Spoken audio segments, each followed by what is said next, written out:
Morning. If I was going to get fucked up by the wind again, because I had a couple where they are. Had to abandon them because you can't hear properly.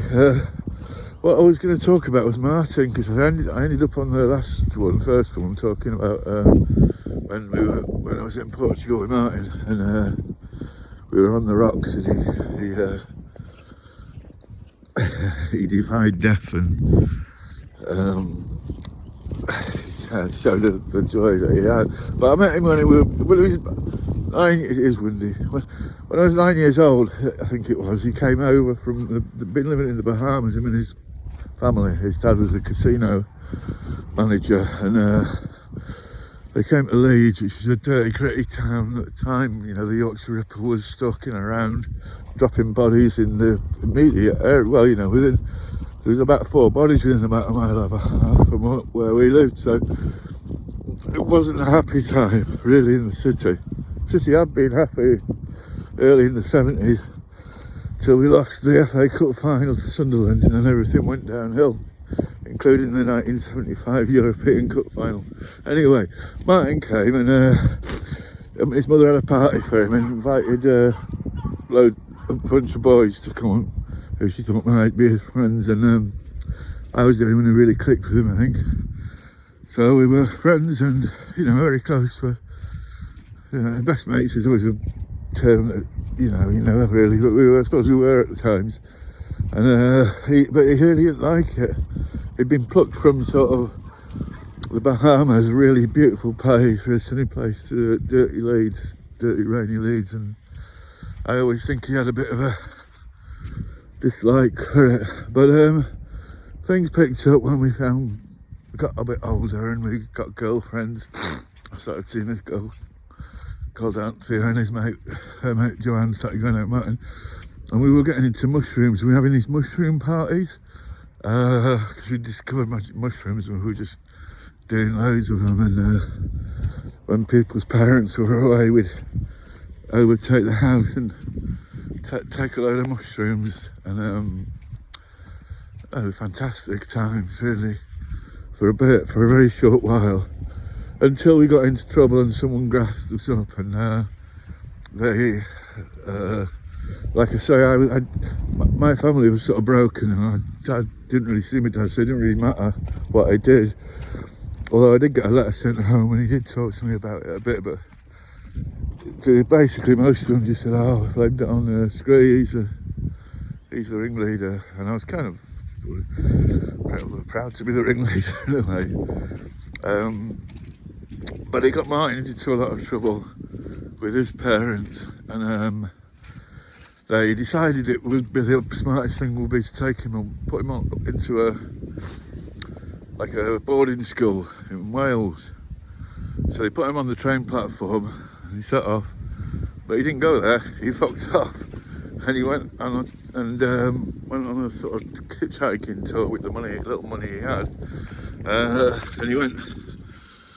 You know, he was spotted at Stonehenge one time and spotted somewhere else, and there was a running story in the local paper, the Yorkshire Evening Post, missing boy with drug problem, which was one of his many nicknames, missing boy with drug problem, Moonface Martin, Pissed Harris. He had a few. Yeah, and that carried on for about 3 or 4 weeks, with the running story going, and him being spotted in various places. And ultimately he came back to the woods, and in the woods we used to build these dens, which we called bivouacs, which were basically make a framework of birch branches and put a load of ferns in there, weave them in there, and then sods of earth of grass on top, so it looked like a grass dome with an entrance. And he ended up staying in one of them, and he was down there for a bit, and I was taking him food down from home so that he could get by, and then I think it must have been his girlfriend grassed him up, and I heard that came past my house and the police were outside mine, so I ran down the woods, got to the woods, and there was 2 or 3 police cars down there, and Martin being led away by the police. So they took him away, and we didn't see him for a few years. Well, we'd see him on and off when he was on his holidays. He'd turn up pissed at school and walked into the school drunk. even though he wasn't a pupil of the school anymore. Yeah, sort of lost touch with him a little bit around that time. And I'd gone off to Cornwall and Yorkshire Dales and stuff. When I came back from the Yorkshire Dales, got mates with him again, and we were hanging out. And he was into getting into travelling, and he was off to Morocco on his own. Went to Morocco for months, and he was with the Berber people and anyway, he come back with all these blankets and kind of inspired. That was kind of my inspiration for us going to Portugal, really. I'm going to be honest. I don't know the exactly sequence of events, but we went to Hazelton Medical Research Unit, which you could, when they've got new drugs to test out before they can go on the market in this country, they do tests on them, and various tests, and you could go to the unit and they'd pay you, so you'd get like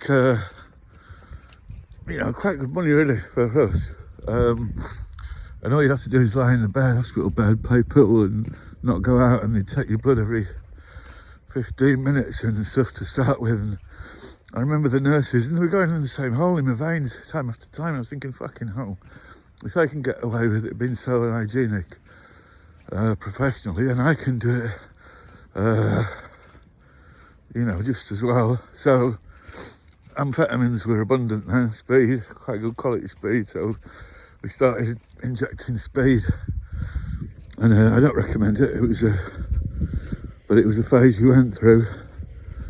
We used to do that. I mean, there was a lot of, there was a sort of subculture of it in the city at the time. And eventually I'd sort of had enough of I've been doing the Kent thing, the traveller thing as well a bit, and I was sort of finding that wasn't going anywhere. I couldn't really see where it would lead, that it's alright as a lifestyle, but you don't get any. So I decided, I thought, I got to college, but I'll go into it. Anyway, I went to Shrewsbury College to do the furniture design and making. I'll talk about that another time. And Martin ended up going to Rycotewood the year after, which was the similar sort of course. And similar sort of course. And so we were both getting into designing and making furniture. One summer I'd started working for Brian O'Connell, who's a restorations guy, and I'd working in his restorations place, and I got myself sorted a room to live with him and a job for when I came out. Anyway, Martin went and took it before I got there, took my job. I was pissed off because he'd already followed me. He was always following me doing what I did, like, I just did furniture, he did furniture. I went to Brian's, he went to Brian's, just like that. And he didn't know what to do, to be fair, so, I don't begrudge him at all, really.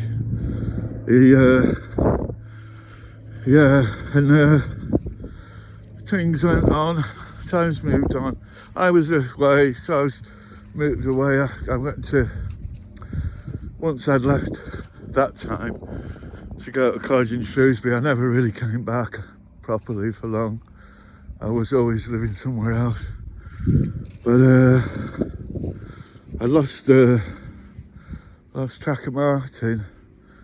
And he turned back up, and he was, my mate Richard, who was probably my best mate, he was heavily into heroin, and he was selling heroin.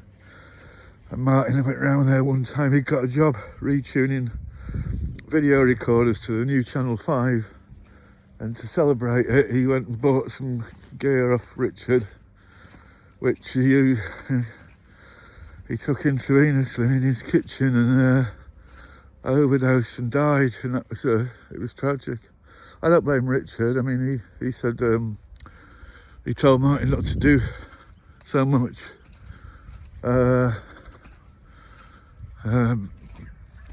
He had to live with it, and I think ultimately that kind of, he didn't die. He died not too long afterwards as well. But he lifted that kilt and stuff. Anyway, Martin's funeral, I come up to Leeds for the funeral, and because of this missing boy with drug problem thing, they'd said in the papers how Martin had been had bad influences, you know, bad people around him, which basically meant me. And so at the funeral, his brother came up I went up to try and talk to his brother about it. I hadn't seen, but given I hadn't been in Leeds, I hadn't been involved in any of this. And he looked at me like it was my fault, and he was going, oh, if you'd seen him on the life support system and all this shit. And I was thinking, oh, fuck off, you know. The people who loved him were his friends. He never saw his family. He didn't like his family. He didn't like you lot, you know. That's the reason he was doing heroin, not me. I wasn't even there. So it was a bit bad feeling at his funeral. Also, a few friends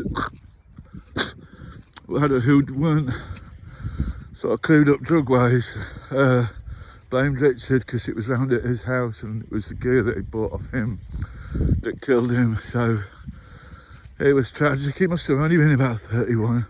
But I'll always remember Martin. You know, I remember after that, after he died, I remember thinking, I'm going to carry me, and, you know, jump on my shoulders, and wherever I go now in life, you come too. And I've always felt like that. I've always felt like I've had Martin piggybacking on my life, and he'll always be there for me. So if there's any essence of you left out there, Martin, that can hear me, I love you, and I'm sure a lot of other people do too. Okay, bye for now.